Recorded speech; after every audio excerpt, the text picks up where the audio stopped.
Hello people channel में आप सभी का स्वागत है दोस्तों। मैं साहिल मिश्रा आपके लिए एक बहुत ही खास वीडियो लेके आया हूँ। और ये जो वीडियो है ये ब्लॉगिंग से रिलेटेड तो नहीं है कि मैं ब्लॉग करने जा रहा हूँ आपको दिखा रहा हूँ। ये वीडियो ब्लॉग से ही है, ट्रैवल से रिलेटेड है और ये बहुत ही इंफॉर्मेटिव वीडियो आपके लिए होने वाला है। आप ये वीडियो बिल्कुल अंत तक देखिए। कंफ्यूजन ये रहती है कि आप ट्रैवल करना चाहते हैं लेकिन आपको आइडिया नहीं होता कि हम ट्रैवलिंग जो है स्टार्ट कैसे करें। दूसरा क्वेश्चन ये आता है कि आप ट्रैवल करना तो चाहते हैं लेकिन ट्रैवल के लिए आपके जो रिक्वायरमेंट होती है, चाहे होटल्स हो, फ्लाइट हो, वीजाज हो, अगर आप अब्रॉड में जा रहे हैं उसके बारे में आपको आइडिया नहीं होता। अगर आपको होटल्स बुक करनी हो उसके बारे में आइडिया नहीं होता। आपको पासपोर्ट से रिलेटेड आप कैसे जाके सेफ जर्नी कर सकते हैं उससे जो रिलेटेड है क्वेश्चंस, तो आपके सारे क्वेश्चंस मैं आज क्लियर करूंगा अपने जो फ्रेंड है सौरभ के साथ में। सौरभ से मैं मिला आज इसी हॉस्टल में और हॉस्टल में मिलने के बाद हमारी फ्रेंडशिप हुई। हम लोगों ने कहा कि हम ऐसा कुछ आइडिया लाते हैं जो कि बहुत सारे यूट्यूबर्स आप देखते तो हैं, ये अपना वीडियो तो बनाते हैं, व्यूज तो आते हैं उनके पास, लेकिन इन्फॉर्मेटिव वीडियो आपको नहीं देते। करेंसी कौन सा यूज करना वो आपको नहीं बताएंगे, वो बस दिखाएंगे कि हाँ हमने ये किया वो किया वो किया, लेकिन अगर आप इंफॉर्मेशन ढूंढ रहे हैं वो आपको नहीं मिलेगा वहां पे। यही वीडियो है जो हम आपको बताना चाहते हैं। इस वीडियो में सारे इन्फॉर्मेशन मैं सौरभ से बात करूंगा और सौरभ आपको बताएंगे कि कैसे आप जर्नी स्टार्ट कर सकते हैं, चाहे वो लोकल में हो या फिर अब्रॉड में हो। वहां पे जाके आप सब कुछ जान सकते हैं, सीख सकते हैं। सौरभ से कहूंगा कि सौरभ आप स्टार्ट करें। पहला सौरभ आप ये बताओ कि अगर किसी को अब्रॉड में ट्रैवल करना हो तो आप क्या करना चाहते हैं। ऐसा कि सोचना तो पड़ता है हमें कि हम ट्रैवल करें अब्रॉड में, लेकिन हमें आइडिया नहीं होता। तो आप एक बार हमारे दर्शकों को ये बताइए कि कैसे करना सही रहेगा। जी, सबसे पहले मैं आपको ये बोलना चाहूँगा कि आपका इंटेंशन बहुत क्लियर होना चाहिए। हम बहुत बार ये सोचने में लग जाते हैं कि हम यहाँ जाएं या ये करेंगे या ऐसा होगा तो क्या होगा। तो आप सबको इन सब चीज़ों से आगे निकल के, अगर आपका इंटेंशन है ट्रैवल करने का तो आपको निकलना पड़ेगा घर से पहले बाहर। और अगर आपको लगता है कि आप बहुत दूर ट्रैवल नहीं कर पाएंगे तो इंडिया के आसपास बहुत बिल्कुल साथ में हमारे बहुत से ऐसे कंट्रीज़ हैं जहाँ पर या तो वीज़ा नहीं चाहिए या चाहिए तो ऑन अराइवल मिल जाता है, जो ज़्यादा एक्सपेंसिव नहीं है। कल्चरल सिमिलरिटीज़ हैं और बहुत पास है, जो आप इमरजेंसी में अगर कभी ज़रूरत पड़े तो वापस भी आ सकते हैं। तो जो मेजर एक फोबिया रहता है हम लोगों का इंटरनेशनल ट्रैवल्स का, पहले आप लोगों को उन सब से बाहर निकलना पड़ेगा और ऐसे ही जर्नी शुरू होगी। ठीक है, तो अगर मैं सबसे पहले बात करूँ अब्रॉड में तो एशियन कंट्री से मैं शुरू करना चाहूँगा कि अगर एशियन कंट्री जैसे मान लीजिए हमारे पास में आपको म्यांमार हो गया, भूटान हो गया, श्रीलंका हो गया, है ना। तो ये ऐसे एशियन कंट्री में अगर हमें ट्रैवल करना हो तो एक मिनिमम जो बजट होता है, जो सबसे पहला जो कंसर्न ये होता है हमारा बजट। वो जो बजट होता है उसको ध्यान में रखते हैं कि एक नॉर्मल पर्सन को अगर 5 दिन 6 दिन के लिए किसी 4-5 कंट्री में घूमना हो तो पर डे का उसका जो बजट है वो कितना उसको लेके चलना पड़ेगा, इंक्लूडिंग ट्रैवलिंग हो गया, फूड हो गया, रहने का हो गया। वो कैसे वो कम से कम पैसे में बहुत से सारी जगहों पे घूम सकता है। देखिए, बजट एक पर्सनल चीज़ होता है, बट मैं एक बैकपैकर हूँ। मैं बिल्कुल शू स्ट्रिंग बैकपैकिंग करता हूँ, बजट हॉस्टल्स में रहता हूँ, लोकल खाना खाता हूँ। सब अलग ट्रैवलर्स का अपना अलग अलग पॉइंट ऑफ व्यू रहता है, उनका अलग प्रेफरेंसेस रहते हैं। बट अगर मैं जो मेरे एक्सपीरियंस से बताऊँ तो सबसे पहले आपको ये स्टडी करना है कि वहाँ पर लोकल कॉस्टिंग्स क्या है। लाइक जो इंडिया में कॉस्ट है नेपाल में हो सकता है उससे कम या ज़्यादा हो, थाईलैंड में अलग है, कंबोडिया में अलग है, श्रीलंका में बहुत ही अलग है। तो आपको सबसे पहले लोकल करेंसीज को स्टडी करना है, अपना रिसर्च करिए जाने से पहले। और सो फार एशिया में मेरा ट्रैवल एक्सपीरियंस जो कहता है कि मैंने मिनिमम से मिनिमम 1000 रुपये में भी अपना रहना खाना पीना सारा कुछ कवर किया हुआ है और ज़्यादा से ज़्यादा 10,000 भी कम पड़ते हैं एशिया में कुछ जगहों में। तो टोटली डिपेंड करता है कि आप कहाँ जा रहे हैं। बट एशिया जो है बैकपैकर्स हेवन है, बहुत सारे ऑप्शंस हैं आपके पास कम बजट में बहुत अच्छा ट्रैवल करने के लिए, बहुत कल्चरल नॉर्मिटीज़ देखने के लिए, एक्सपोजर बहुत अच्छा मिलता है। और सबसे बेस्ट चीज़ है कि यहाँ का फूड, एशिया में सबसे बेस्ट पार्ट है इनका फूड है और उन सबको अगर आप एक्सप्लोर करते हैं और एक लो बजट पे एक्सप्लोर करना बहुत पॉसिबल है। आज से नहीं, बहुत टाइम से लोग कर रहे हैं, बहुत सारे यूट्यूबर्स हैं, फॉरेनर्स इनफैक्ट आते हैं एशिया से किसी चीज़ को एक्सपीरियंस करने के लिए। तो आप शुरू करिए, आप इंडिया से शुरू करिए, आप आगे आसपास जाइए, फिर आप धीरे धीरे अपना दायरा बढ़ाते रहें और हो सके आप जितना ज़्यादा से ज़्यादा ट्रैवल कर सकते हो करें। दोस्तों जैसा कि सौरभ ने बताया कि ट्रैवल, मैं बताना चाहूँगा कि सौरभ ने बहुत सारी ट्रैवलिंग की हुई है। इनका प्रोफेशन भी ऐसा है कि इनको जाना पड़ता था बाहर के लिए, और इन्होंने अपने खर्च पे भी ट्रैवल करना शुरू किया। And he has travel a lot, Asian country, abroad में, यूरोपियन कंट्री में भी इन्होंने ट्रैवल किया हुआ है। इन्होंने ट्रेन से सफ़र किया हुआ है, फ्लाइट से किया हुआ है। वहाँ पे जाके इन्होंने बहुत से कम पैसे में और आप कह सकते तो जो सबसे जो मेन कंसर्न होता है वो होता है रुकने का। अगर आप होटल का खर्चा लेके चलो तो अगर आप एक नॉर्मल कॉलेज स्टूडेंट हो या नॉर्मल जॉब करते हो, 20-25 हज़ार महीने कमाते हो, तो भी आप ट्रैवल कर सकते हो। अगर आप एक जो रहने का जो कॉस्ट है उससे अगर आप सेव कर लेते हो तो आपका बहुत ज़्यादा पैसा बच जाता है। आप खाना उतना ही खाओगे वहाँ पे भी जितना आप अपने घर पे खाते हो, ठीक है। लेकिन डिपेंड करता है कि आप जो रहने का जो है वो मेन कंसर्न कि आप कहाँ रुकें ताकि आप अपना पैसा सेव कर लें और अच्छे से आप ट्रैवल कर सकें। तो मैं सौरभ से चाहूँगा कि सर उसके बारे में आप हमारे जो व्यूवर्स हैं उनको बताइए ताकि वो अपने लिए कुछ ऐसा ढूंढ सके रास्ता जहाँ पे उनको सहूलियत। देखिए, इंडिया से इतर इंडिया के बाहर एक बहुत बड़ा प्रचलन है कि there are no free lunches, जो कि इंडिया में ऑब्वियसली हम सब इस चीज़ में डिफर करेंगे। बट अगर आप बजट बैकपैकर हैं और आप कम बजट में ट्रैवल करना चाहते हैं तो सबसे पहले जो ज़रूरी चीज़ है वो है आपका रिसर्च। आपको पता होना चाहिए कि आप जहाँ जा रहे हैं वहाँ पे आपका रहने का क्या अरेंजमेंट है, सेफ कितना है, आप लोकल्स के साथ रह सकते हैं, किस टाइप के होटल्स हैं, सस्ते हैं या महंगे होटल्स हैं। क्योंकि कुछ जगह ऐसी हैं जहाँ पर सस्ते होटल्स का नामो निशान नहीं होता, लेकिन आपको फिर भी कुछ ना कुछ मैनेज करना पड़ता है। तो सबसे पहले बहुत सारे ऐसे एप्लीकेशंस हैं जैसे बुकिंग्स होगी, वीगो होगी, जो आपको अलग अलग ऑफर्स देते रहते हैं। अगोडा वगैरह में नए नए ऑफर्स चलते रहते हैं, तो आप उन सब में अपना उन पर नोटिफिकेशन सेटअप कर सकते हैं। अगर आपको कहीं जाने का प्लान है तो अगर वहाँ पर सबसे लो प्राइस आता है तो आपको अपडेट देते हैं वो लोग। सेकेंड ऑप्शन है होम स्टे का। आप लोकल से कांटेक्ट कर सकते हैं जहाँ पर बहुत सारे होम स्टे और वर्क अब्रॉड ऑप्शंस रहते हैं। वहाँ पर आपको कोई अपने घर पे आपको पनाह देता है कि आप कुछ दिनों के लिए आप वहाँ पर रह सके, फ्रेशन अप हो सके, लोगों को जान सके। एक बहुत प्रचलित कम्युनिटी एक एप्लीकेशन है जिसे बोलते हैं काउच सर्फिंग। उसमें आप अपना जस्ट सिटी सिलेक्ट करिए, वहाँ पे जितने भी काउच सर्फर्स होंगे उनके साथ या तो आप रुक सकते हैं, वो आपको होस्ट करेंगे, या उनके साथ हैंग आउट कर सकते हैं। जो वहाँ के लोकल्स हैं वो आपको उनके शहर दिखाएंगे, बताएंगे कि यहाँ जा चलो, या कहीं पे खाना खा सकते हैं या कोई नई जगह देख सकते हैं। तो ये बहुत अच्छा ऑप्शन है आपके पास जो फ्री होता है काउच सर्फिंग। एक और भी बहुत अच्छा तरीका है जिसमें इनिशियली मैंने भी देखा है और मैंने बहुत सारे ट्रैवलर्स होते हैं जो बिल्कुल हार्डकोर ट्रैवलिंग करते हैं उनको यूज करते देखा है, वो है वॉलंटियरिंग। सो वॉलंटियरिंग ऐसा है जैसे मान लीजिए मेरे पास साहिल आ रहे हैं और मैं चाहता हूँ कि वो चाहते हैं कि मेरे पास आके कुछ लंबे समय के लिए रहें, और वो चाहते हैं कि उनका रहने का या खाने का व्यवस्था कर दी जाए। ऐसे ये ऑल ओवर वर्ल्ड होता है बाय द वे।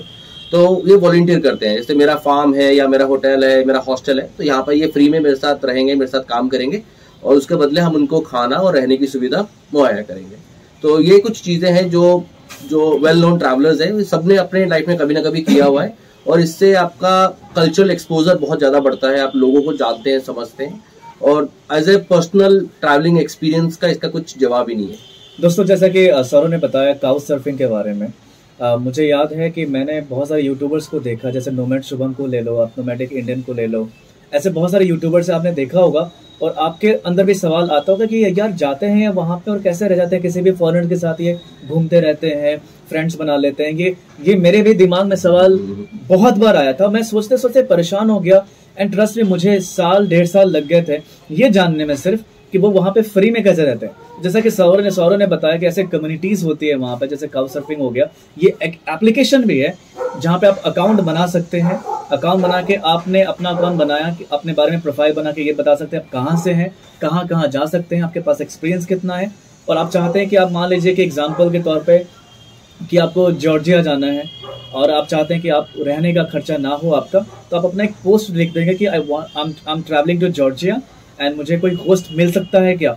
तो वहाँ के जो लोकल लोग होंगे, चाहे वो मेल हो या फीमेल हो फॉरेनर्स में, वो आपको अप्रोच करेंगे कि yes I can host you, I can become your host, और वहाँ पे आप उनसे कांटेक्ट करके अपना नंबर शेयर कर सकते हैं, और वहाँ पे आप उनके साथ फ्री में रह सकते हैं। 2 दिन 4 दिन जैसा भी हो, या 1 दिन भी होता है कभी कभी, आपको मल्टीपल ऑप्शंस भी मिल सकते हैं। तो वहाँ पे आप जाके फ्री में बिल्कुल रह सकते हैं, उनके साथ बात कर सकते हैं। समटाइम्स क्या होता है कि उनको आपके लैंग्वेजेस नहीं आते, इंग्लिश नहीं आती, तो थोड़ा सा कम्युनिकेशन में प्रॉब्लम होती है, लेकिन वो समझ जाते हैं। बहुत सारे ऐसे लोग होते हैं जो समझ जाते हैं, आपको उनके लैंग्वेज को सीखने का मौका मिलता है, आपका अपना लैंग्वेज, अपना कल्चर शेयर करने का मौका मिलता है। एंड अगर आप व्लॉगिंग कर रहे हैं तो आपके लिए एक बेस्ट ऑप्शन है कि आपको एक कंटेंट के रूप में एक नया इंसान मिल जाता है वहाँ पे, जिसके साथ आप यूट्यूब पे वीडियो बना सकते हैं, यूट्यूब के लिए बना सकते हैं, जैसे कि नोमैड शुभम करते हैं, नोमैडिक इंडियन करते हैं। ऐसे बहुत सारे लोग हैं जो बहुत ही सक्सेसफुल यूट्यूबर्स हो गए हैं। कहीं ना कहीं इंस्पिरेशन लेने के बाद ही मैंने कहा इन लोगों से कि भाई अब हम लोग भी शुरू कर सकते हैं। लेकिन मैंने सोचा कि कुछ ना कुछ इम्पोर्टेंट आपको बताया जाए। जो फेस मैंने किया है, जो सौरभ ने किया था, मैं नहीं चाहता कि मेरे जो व्यूवर्स है उनको ऐसा फेस करना पड़े। ये वीडियो बनाने का पर्पस वैसा ही है। तो काउ सर्फिंग की हमने बात कर ली। अगर हम बात करें ट्रैवल के लिए जो मेन इंपॉर्टेंट चीज़ है अब्रॉड में, वो है वीज़ा। तो मैं चाहूँगा सौरभ से कि आप वीज़ा के बारे में बताएं कि अगर एक यूरोपियन कंट्री में अगर किसी को ट्रैवल करना है तो कम से कम समय में और कम से कम अमाउंट में सौरभ आप कैसे वीज़ाज ले सकते हैं, यूरोपियन कंट्री की स्पेशली मैं बात करूँ, और आप बताना चाहेंगे इसके बारे में क्या? बिल्कुल।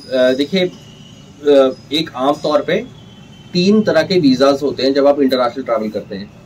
तो एक वो वीज़ाज होते हैं, एक वो कंट्रीज है जहाँ पे आपको वीज़ाज की जरूरत ही नहीं होती, वो नो वीज़ा रिक्वायर्ड होते हैं। तो आप वहाँ पर सीधा पहुँचते हैं और सीधा इमिग्रेशन काउंटर पे चले जाते हैं। यूरोप में ऐसी कंट्रीज हैं जैसे इनकी मैं बात करूँ जहाँ पे आपको वीज़ा की जरूरत नहीं है, विद इंडियन पासपोर्ट आप ट्रैवल कर सकते हैं। ये नंबर ऑफ कंट्रीज ऊपर नीचे होती रहती है, हर साल इनका नया अपडेट आता है। तो अगर आप यूरोप की बात करेंगे, जो यूरोप है वो मेजरली 2 हिस्सों में बटा हुआ है। एक है शेंगन और एक है नॉन शेंगन जोन। जो शेंगन जोन है उनके लिए एक वीज़ा मिलता है जिसको शेंगन वीज़ा बोलते हैं, और उसमें बहुत सारे कंट्रीज आप ट्रैवल कर सकते हैं, लाइक स्पेन, पोर्चुगल, जर्मनी, चेक रिपब्लिक, फिनलैंड, डेनमार्क, जो चाहे यूरो जोन में नहीं आते बट वो शेंगन एरियाज में आते हैं, इसलिए आप ट्रैवल कर सकते हैं। इसका सबसे बड़ा एग्जाम्पल है स्विट्जरलैंड, जो कि ना कि यूरो जोन है ना ही यूरोपियन यूनियन है, बट वो शेंगन के एरिया में आता है, इसलिए वहाँ पे ट्रैवल करने के लिए आपको एक वीज़ा चाहिए और बहुत सारे 15-16 कंट्रीज आपके कवर हो जाती हैं। फिर ऐसे कंट्रीज आते हैं जैसे रोमानिया, बुल्गारिया, जो है यूरोपियन कंट्रीज। तो इनके लिए आपके पास ऑप्शन ये है कि आप या तो डायरेक्टली इनके एम्बेसी से वीज़ा लेंगे, या आपके शेंगन वीज़ा के बेस पे भी आपको ये वीज़ा देते हैं कि अगर आपके पास शेंगन वीज़ा ऑलरेडी है, जो आपने ऑलरेडी यूज़ किया हुआ है, तो कंट्री जैसे साइप्रस, बुल्गारिया, रोमानिया, ये आपको ऑन अराइवल वीज़ा दे देते हैं। क्योंकि दोस्तों आपने अगर देखा होगा किसी के वीडियो में, अगर मैं एग्जांपल देता हूँ शुभम के वीडियो में, तो वो एक कंट्री में पहले गए और उसी कंट्री से आपने देखा होगा उसी कंट्री से वो दूसरे कंट्री में जा रहे हैं, यानी कि उनको फिर वापस इंडिया नहीं आना पड़ रहा है। Exactly. वो उसी कंट्री से दूसरे कंट्री में जा रहे हैं। तो ये मेरे अंदर सवाल आया कि ये कैसे पॉसिबल हो सकता है। जैसे सौरभ ने बताया कि वो शेंगन वीजा जो है उसमें आप लेके एक बार लेके एक कंट्री में आप लेंगे और उसके बाद आप दूसरे कंट्रीज में अंदर ही अंदर आप या तो हिच हाइकिंग करके जा सकते हैं या बाय फ्लाइट जा सकते हैं, इनफैक्ट ट्रेन से जा सकते हैं आप। तो वो ये इस तरीके से पॉसिबल होता है। और मेरे ख्याल से शायद आपको पहले ये नहीं बताया होगा, जो लोग नए हैं ट्रैवलिंग शुरू कर रहे हैं, तो उनके लिए ये वीडियो बहुत इंपॉर्टेंट होने वाला है। एक चीज मैं ऐड करना चाहूंगा, जैसे जब हम यूरोपियन कंट्रीज के वीजास की बात कर रहे थे, तो सर्बिया एक ऐसा देश है जो यूरोपियन कंट्री है, उसके आसपास यूरोपियन यूनियन और अदर ईस्टर्न यूरोपियन कंट्रीज है, बट वो इंडियंस को फ्री वीजा देता है। तो वीजा ऑन अराइवल फ्री में सर्बिया जो है फ्री में वीजा देता है आपको। और उसी लिस्ट पे इस साल एक नया देश भी जुड़ गया है, वो है अल्बेनिया। अगर आपको याद होगा, मदर टेरेसा जो थी वो अल्बेनिया से थी और हमने इंडिया के साथ काफी अच्छे हिस्टोरिकल रिलेशंस रहे हैं उनके, तो उन्होंने भी इंडियन पासपोर्ट होल्डर्स को फ्री में वीजा ऑफर करना शुरू कर दिया। इसके अलावा अर्मेनिया और अजरबैजान ये इंडियंस को ऑन अराइवल देते हैं, बट कॉम्प्लिकेटेड रहता है, इसलिए बेटर रहेगा कि आप ई वीजा लेके जाएं। जैसे हम ऑनलाइन वीजा अप्लाई करते हैं, ऑनलाइन वीजा लेके जाएं और ये भी आपको बहुत इजीली एंट्री दे देंगे। और एक नॉर्थ साइप्रस है मेरे हिसाब से, जो इंडियंस को वीजा नहीं एप्लीकेबल रहता, साइप्रस के लिए रहता है, बट जो तुर्किश रिपब्लिक का साइप्रस है वहां पर आप इंडियंस को वीजा नहीं चाहिए जाने के लिए। तो दोस्तों, जैसा कि आपने सुना कि कैसे वीज़ा को आप लेके जा सकते हैं, ई वीज़ा, और कैसे कैसे कंट्रीज़, ये इन्फॉर्मेशन जो है आपको शायद जल्दी किसी वीडियो में देखने को ना मिले। तो मैं आपको बताना चाहूँगा कि जितने भी एप्लीकेशंस के बारे में हमने बात की, चाहे काउ सर्फिंग हो और हॉस्टल की अगर बात करें, तो हॉस्टल वर्ल्ड में प्रमोशन नहीं कर रहा है इनका।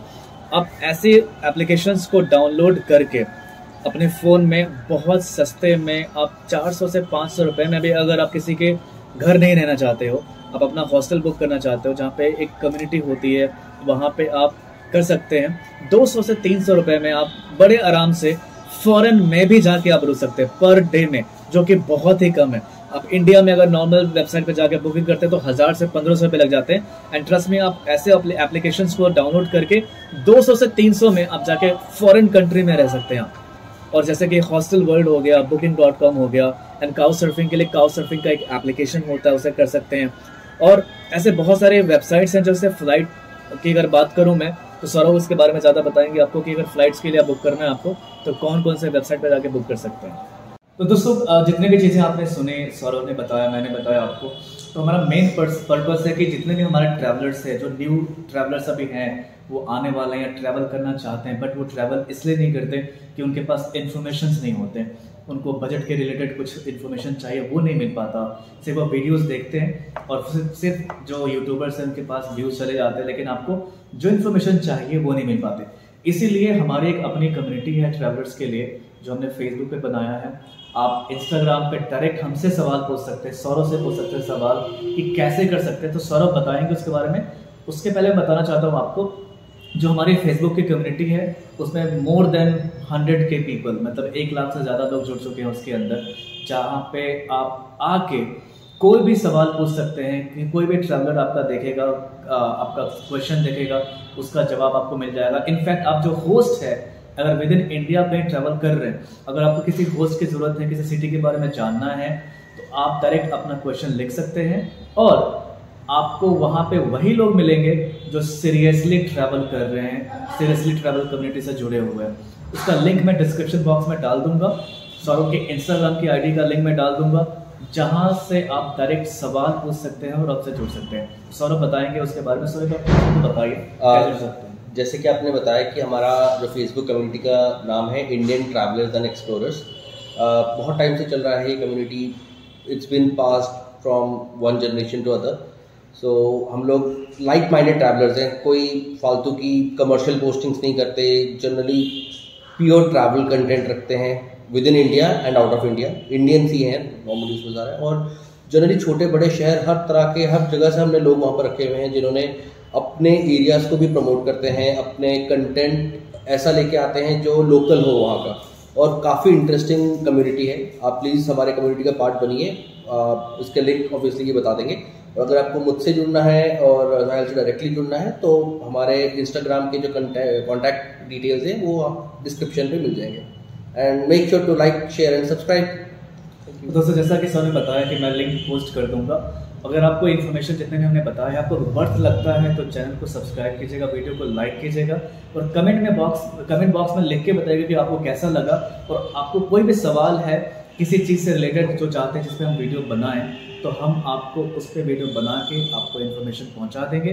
बट मेक श्योर कि आपका जो सपोर्ट है हमारे साथ दें, और हम आपके साथ हमेशा से बने रहेंगे। और आगे भी हेलो पीपल चैनल के माध्यम से मैं आपसे जुड़ते रहूँगा। तो फिलहाल के लिए शुक्रिया। Thank you so much. Keep travelling.